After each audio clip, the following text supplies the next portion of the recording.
নমস্কার।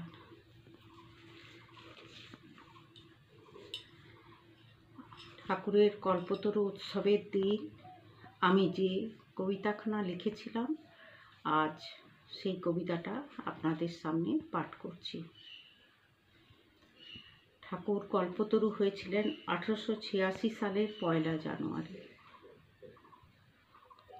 তো তিনি কল্পতরু হয়েছিলেন কেন? মানুষের চাহিদা এত যে কি নেবে, কি চাই, মানুষের পূর্ণতার যেন শেষ নেই। তাই তিনি সেই মানুষের পূর্ণতাকে আরও পূর্ণতা পাওয়ার জন্যেই ঠাকুর কল্পতরু হয়েছিলেন। তিনি ওই দিন কল্পতরু হয়ে সকলকে বলেছিলেন, কে কি নিবি নিয়ে যা। তো যার যা মনের বাসনা, যার যা ইচ্ছা, সে তাই চেয়েছে। তো তিনি সকলকে জানিয়েছিলেন কি কথা না, তোদের চৈতন্য হোক।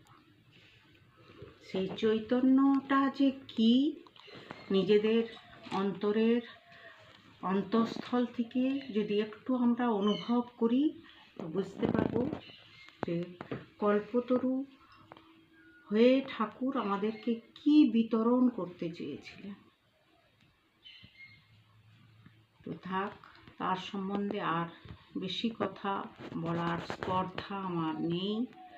আবারও তার শ্রীচরণে, মায়ের শ্রীকমলে, স্বামীজির পাদপদ্মে আমার প্রণাম জানিয়ে আমি এই কবিতাখানি পাঠ করছি।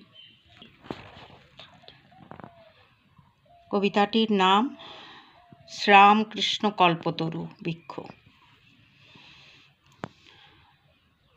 1886 সালের 1 জানুয়ারি কাশীপুর উদ্যানবাটি ধন্য। পরমহংসদেব কল্পতরু হয়ে ভক্তদের মনের বাসনা করেন পূর্ণ।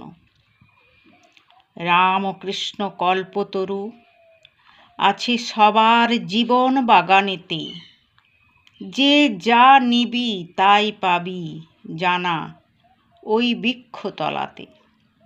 দেবেন উনি দুহাত ভরে চেতনা ও চৈতন্য, নিতে পারলে উপচে যাবে তোর ডালা হবে পূর্ণ।